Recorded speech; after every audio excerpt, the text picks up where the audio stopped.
Nous sommes de retour et ravis de vous retrouver ici depuis l'Agora de la transition énergétique au sommet de l'élevage. Passons à cette conversation croisée avec vous deux, Garance Renaud et Mylène Fournier. Merci infiniment. Vous êtes toutes les deux ingénieurs projet méthanisation pour BioValo. Bonjour et bienvenue. Merci d'être là parmi nous. Bonjour. On va parler de la certification RED 2 intitulée Quesaco, comment réussir son audit, et on va en parler avec vous si vous le voulez bien.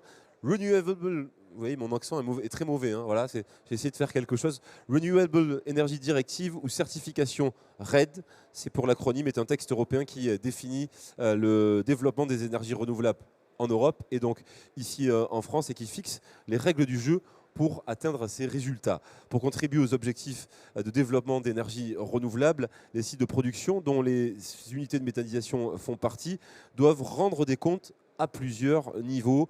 Durabilité par exemple de la biomasse utilisée, réduction de gaz à effet de serre. Depuis le 1er juillet 2023, certains agriculteurs méthaniseurs voient apparaître de nouvelles obligations liées aux matières premières pour continuer justement à produire du biogaz. Alors, RED 2, Quesaco, on en parle tout de suite avec vous deux. BioValo, c'est un bureau d'études, conseil spécialisé en biogaz et méthanisation. Ce bureau d'études a été fondé en 2016 à Riom. Vous êtes une dizaine de spécialistes et vous accompagnez les porteurs de projets sur plusieurs niveaux. Avant peut-être de présenter justement le sujet RED 2 que vous traitez au quotidien, quels sont les accompagnements que vous proposez avec BioValo ? Oui, merci Pierre pour cette introduction. Donc peut-être une petite présentation de BioValo juste avant de rentrer dans le vif du sujet. Comme vous l'avez dit, BioValo c'est un bureau d'études dans le biogaz et la méthanisation. On est implanté dans le Massif central, juste à côté à Riom, juste à côté de Clermont-Ferrand. Et on existe depuis 2016. On a en fait 4 grandes activités. La première, c'est toute la partie un peu études, notamment en amont des projets de méthanisation pour les porteurs de projets qui souhaitent implémenter un projet sur leur territoire. On a toute une palette de prestations qui vont de l'accompagnement avec les ICPE, le montage de projets, les études de faisabilité, l'accompagnement RED 2, on va en parler juste après, et d'autres prestations d'audit réglementaire et technique. On a une deuxième grosse activité qui est notre activité d'analyse et conseil. Initialement, l'entreprise a commencé ses activités dans le suivi biologique pour aider les méthaniseurs à optimiser leur production de biogaz au quotidien. Donc on a développé un laboratoire en interne à BioValo qui nous permet en fait de réaliser les analyses réglementaires et spécifiques aussi pour la méthanisation, les BMP, tout ce qu'il y a à côté. Et on accompagne au jour le jour nos clients dans la conduite de leur unité. Troisième activité, c'est la partie plutôt plateforme technique. On a la chance à BioValo de posséder toutes les échelles TRL de test, donc qui va de l'échelle laboratoire avec des réacteurs qui vont de 2 à 5 litres pour faire des tests à petite échelle. On a aussi une échelle dite semi-industrielle avec des méthaniseurs qui font 2 fois 250 litres. Pour tester, qui nous permettent de mimer en fait, le procédé de méthanisation à une échelle intermédiaire. Et on a également un partenariat avec une entreprise, avec une unité de méthanisation sur le territoire en Auvergne, qui nous permet en fait, de venir tester différentes technologies à échelle industrielle avant mise sur le marché. Et la dernière grosse activité de BioValo, c'est notre activité de formation. On organise des sessions de formation chaque année autour du biogaz et de la méthanisation. La prochaine session, elle aura lieu du 4 au 8 décembre. Donc il y a les thématiques, c'est les cives, les digestats, la réglementation en général, la sécurité, le suivi biologique, la maintenance, optimisation énergétique, toutes les thématiques vraiment qui permettent aux porteurs de projets, aux collectivités, aux entreprises, c'est vraiment à tout public, de bien maîtriser dans son global la méthanisation. Garance, si je comprends bien, un bureau d'études, c'est un partenaire quasi systématique qu'une agricultrice ou un agriculteur doit compter, c'est ça, pour se lancer dans un projet? Alors, c'est pas forcément systématique, mais en effet, c'est souvent recommandé Ah. parce que justement, monter un projet méthanisation, ça fait appel à plusieurs champs, que ce soit le juridique, le technique, le réglementaire. Et quand on veut monter son projet, on n'est pas forcément spécialiste dans tous ces domaines. Et donc, se faire accompagner, ça peut permettre aussi d'avoir une qualité de projet un peu meilleure et d'être un peu plus en sécurité pour monter son projet. On va parler, comme on le disait il y a quelques instants, des textes RED 1 et RED 2, des directives européennes, on le disait, qui fixent la part d'énergie renouvelable dans le mix énergétique. Les objectifs sont fixés avec des chiffres, justement, que vous allez toutes les deux nous présenter. Mes questions pour cette première séquence sont les suivantes. Dans quel cadre réglementaire s'inscrivent RED 1 et RED 2? Qui sont concernés par RED 2? Et quelles sont les règles fixées par RED 2 pour atteindre les objectifs présentés? Alors, bon, on a fait un petit déroulé donc, qui reprend les grosses questions autour de cette certification durabilité RED 2. Donc, on va commencer, comme Pierre le disait, sur qu'est-ce que c'est RED 2. Au final, c'est le deuxième volet d'une directive européenne qui est sortie au préalable en 2009. Donc, c'était la première version de RED 1. RED, ça veut dire du coup directive pour les énergies renouvelables en anglais. Et à l'époque, du coup, ça fixait des objectifs pour augmenter le pourcentage d'énergie renouvelable dans le mix énergétique des pays européens. Et ça a aussi fixé des objectifs de diminution des gaz à effet de serre et diminution de la consommation énergétique en général. Donc cette directive, elle est sortie en 2009 et suite à ça, il y a eu une deuxième version qui a été publiée donc en 2018, la fameuse RED 2, qui, elle, a formalisé l'obligation pour certains méthaniseurs à se faire certifier. Et ça a encore augmenté le pourcentage cible d'énergie renouvelable dans le mix. Et voilà, ça a formalisé l'obligation pour certaines unités. Donc les critères RED 2, il y a deux grosses catégories de critères sous la directive RED 2. Donc le premier, c'est ce qu'on appelle des critères quantitatifs. Donc pour les méthaniseurs qui sont obligés de se faire certifier, ils doivent respecter une réduction, un certain pourcentage de réduction d'émissions de gaz à effet de serre par rapport à une valeur fossile, dite de référence. Et ce critère quantitatif, il est applicable notamment pour les unités qui ont été mises en service après 2021. Les unités qui ont été mises en service avant, elles doivent quand même faire ce calcul, mais elles n'ont pas l'obligation de respecter ce critère. Le deuxième grand critère dans la directive RED 2, c'est les critères dits qualitatifs. Ça, en fait, ça dit que la biomasse, notamment végétale, ne doit pas être produite à partir de terres qui ont des gros stocks de carbone ou des gros stocks de carbone ou une haute biodiversité. Par exemple, on ne va pas aller construire une unité de méthanisation sur un terrain qui est classé en Natura 2000. On ne va pas aller retourner des prairies permanentes qui stockent le carbone depuis de nombreuses années. C'est juste, ça paraît peut-être logique, mais RED 2 est venu formaliser ce critère de durabilité des terres. Pour les délais, donc initialement, l'État avait dit que les unités obligées RED 2 devaient envoyer une preuve de prise de rendez-vous avec un bureau d'audit pour se faire certifier avant le 30 juin 2023.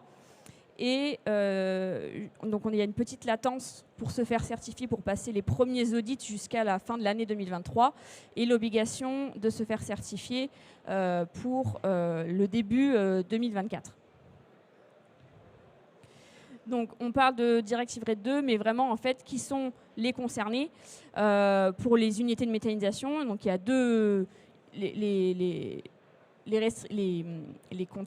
l'obligation RED 2 va à la fois pour la cogénération et pour l'injection.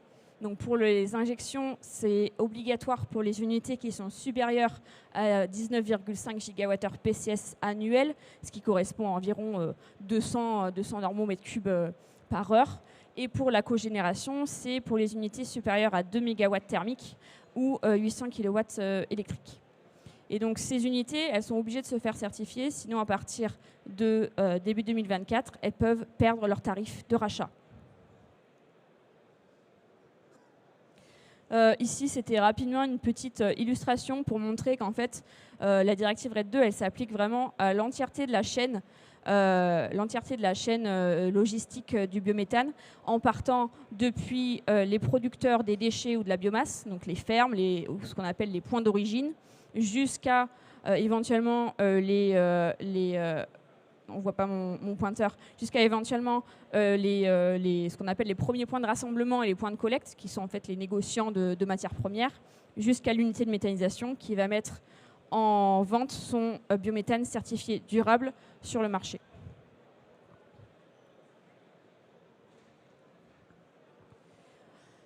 Pour parler un peu en fait du déroulement de la certification, quelles sont les étapes essentielles pour réaliser cette certification. Donc on a résumé avec ma collègue Mylène sous 8 grandes étapes, on va dire.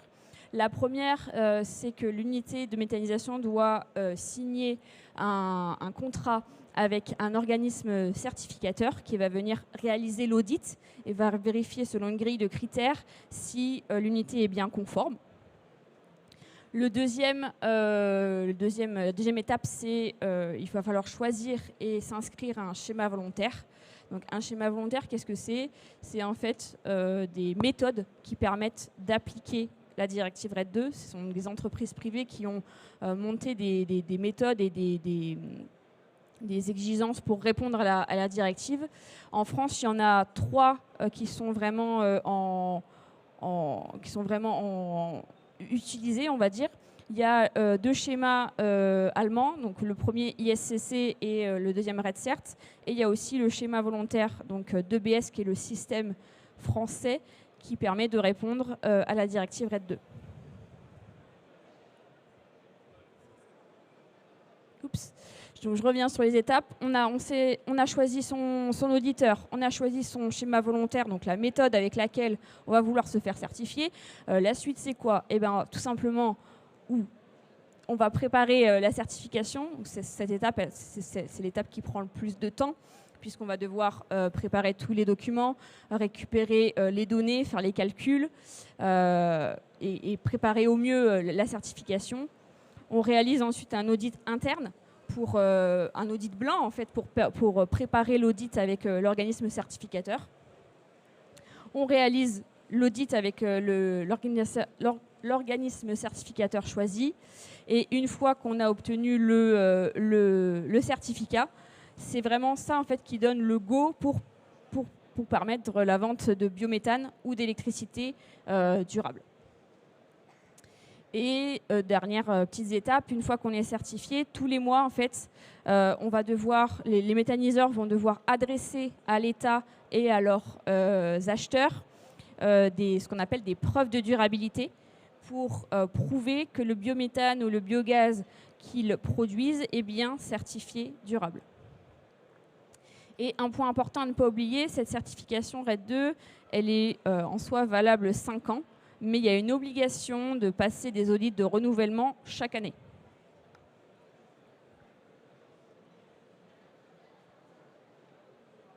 Je vais passer On avait eu 8 étapes. Donc là, effectivement, la prochaine question. Comment prépare-t-on l'audit ? C'est la question que l'on vous pose, Mylène. Exactement. Donc déjà, bonjour à tous. Dans cette partie-là, on va détailler un petit peu la préparation de l'audit, donc toute l'étape 3 dont on a parlé tout à l'heure. Donc c'est vraiment des étapes un peu grossières. Après, on peut aller plus dans les détails, mais c'est pour vous donner une vision un peu de ce que la certification RED 2 implique. Donc la première chose à faire quand on veut se faire certifier RED 2, c'est de faire signer des documents qu'on appelle des autodéclarations à tous les fournisseurs de matières, que ce soit des déchets, des résidus ou alors des de la biomasse agricole qui vient d'agriculteurs. Donc cette autodéclaration, elle est nécessaire et elle est obligatoire pour que l'intrant soit considéré comme durable selon RED 2. Cette autodéclaration, donc elle est à faire signer à chaque fournisseur et elle contient notamment la nature et la provenance des intrants. Donc quand on parle de provenance, c'est vraiment qui l'a produit, si c'est un déchet, qui a produit le déchet, si c'est une biomasse, qui c'est qui l'a récolté et qui l'a semé. Voilà. Cette autodéclaration-là, elle va être valable pour 1 an. Et l'importance de ce document-là, elle est vraiment fondamentale et elle permet aussi de caractériser la matière. C'est-à-dire que sous RED 2, la matière, elle peut avoir différentes caractéristiques. Ça peut être un déchet ou ça peut être une biomasse agricole qui va ensuite permettre de déterminer quel traitement on lui applique. Donc c'est vraiment quelque chose d'important à faire dès le départ. Donc là, on est vraiment sur le sujet de la traçabilité à 3000%. Exactement. Donc là, on est bien sur de la traçabilité et quand vous avez beaucoup de fournisseurs, ces autodéclarations, ça peut être un processus un peu long et un peu compliqué. Donc c'est quelque chose à prévoir dès le début et comme je l'ai dit, c'est aussi la base pour le reste des études. Et également, il y a tout un sujet sur les négociants de matières premières. Donc si vous recevez des matières provenant d'un négociant, donc par exemple des vendeurs de déchets ou des coopératives agricoles par exemple, ceux-ci normalement doivent être certifiés et c'est la seule manière pour que les matières que vous recevez soient considérées comme durables. Ensuite, on va parler peut-être justement, vous avez fini ou on peut poursuivre sur la réglementation peut-être? Non, alors il y a encore des... Ouais. Alors on continue, allons-y. Il y a plusieurs... là, je vais détailler un petit peu les détails de l'audit et de la préparation de l'audit. Et ensuite, on pourra parler un petit peu de justement toute cette partie-là.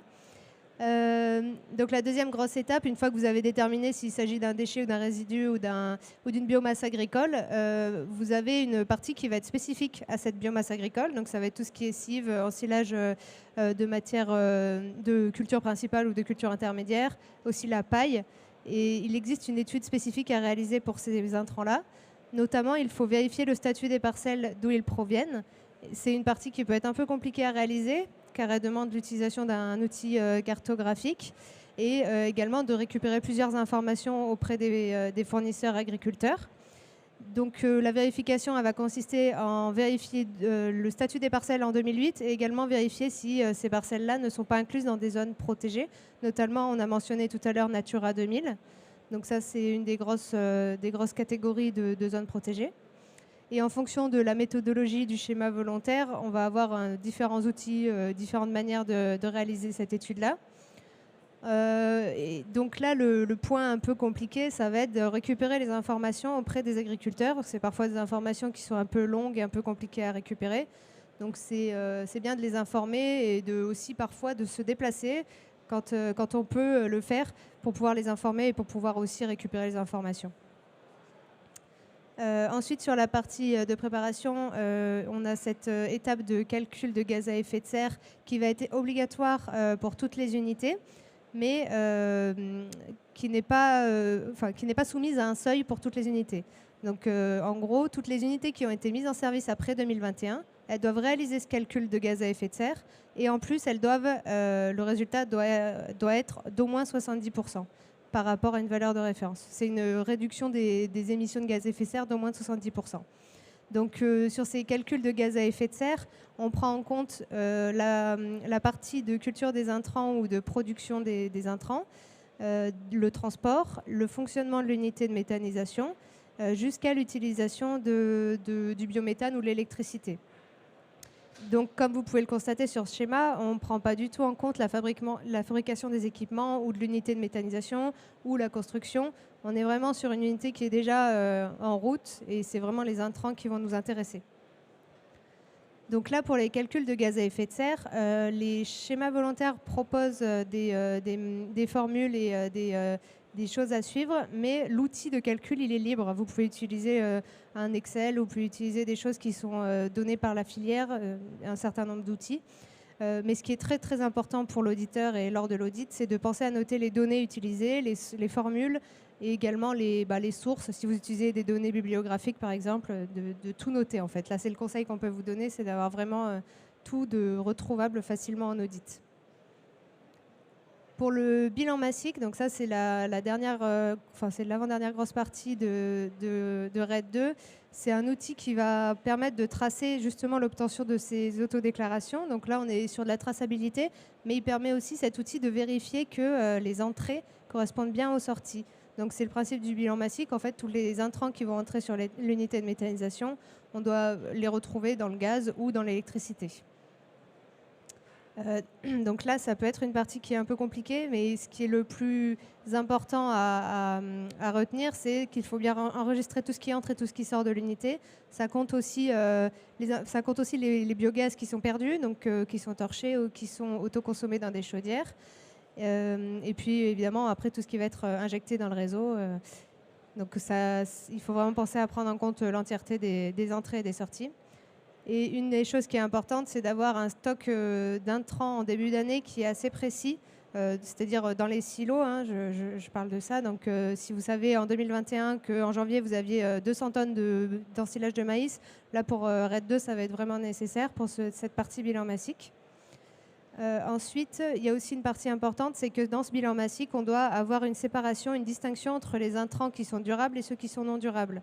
Donc si vous savez très bien que votre fournisseur de maïs ne vous a pas envoyé l'autodéclaration, on ne peut pas dire que cet intrant-là il va être durable. Donc là, il faut bien le noter, c'est très important et c'est aussi l'intérêt du bilan massique par rapport à, par exemple, un outil de traçabilité classique que vous pouvez avoir sur vos unités.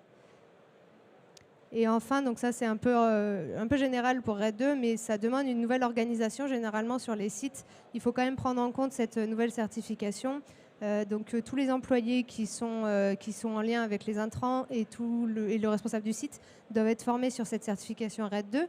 Donc ça, c'est des formations qui peuvent être faites en interne, hein. Ça peut être des formations qui sont aussi adaptées à chaque employé, mais c'est nécessaire d'avoir une preuve. Donc c'est bien important de faire quand vous faites cette formation-là ou cette séquence d'informations à vos employés, de bien noter et de bien faire signer les participants. Et après, il y a aussi toute une partie un peu procédure, mais là qui va être vraiment adaptée à ce que vous avez fait. Donc comment vous récupérez les informations auprès des agriculteurs, comment vous faites signer les autodéclarations, comment vous avez réalisé votre calcul de gaz à effet de serre. C'est des choses qui sont très importantes à mettre par écrit pour l'audit. Je vais laisser la parole peut-être à... Alors justement, on parlait de réglementation. Qui dit réglementation dit naturellement obligation. Et je vous propose peut-être d'aller aussi sur ce registre de la sanction. On a explicité par un texte réglementaire cet été les sanctions. Elles étaient prévues, mais là on les a explicitées. Quelles sont les sanctions justement qui sont prévues sur le non-respect de RED 2, Garance? On en a déjà parlé au début de cette conférence. Le point vraiment important, c'est pour les méthaniseurs qui sont obligés de se faire certifier, s'ils ne respectent pas dans le délai imparti, c'est vraiment en fait la perte de leur tarif de rachat, donc ce qui a un impact économique très important. Donc c'est vraiment la certification RED 2 est vraiment un élément important à considérer pour ceux qui sont obligés. Les avantages peut-être aussi d'une telle certification, quels sont-ils? Donc on a vu la partie un peu négative de la perte de tarif, mais ça permet aussi pour les méthaniseurs obligés et ceux qui ne sont pas forcément aussi obligés de mieux valoriser leur biométhane ou le biogaz durable via leur fournisseur. Et côté inconvénients, y en a-t-il? Existe-t-il des inconvénients? On a vu que c'était quand même avec 8 étapes, que c'est un moment ou un autre laborieux. On parle de documents, de traçabilité. Quels sont les inconvénients qui peuvent subsister par rapport à un tel audit? C'est vraiment le point essentiel, c'est vraiment l'organisation dès le début. Il faut prendre en compte toutes les petites lignes de RED 2 qui pourraient être un peu floues. Il faut bien les prendre en compte, bien s'organiser pour mettre en place une méthodologie de travail et une méthodologie au sein de l'unité pour avoir une organisation qui soit la plus fluide possible pour prouver la durabilité des intrants et donc du biométhane ou du biogaz.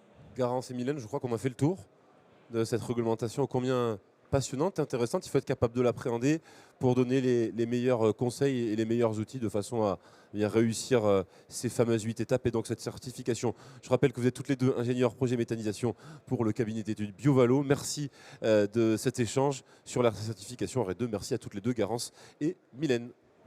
Merci beaucoup.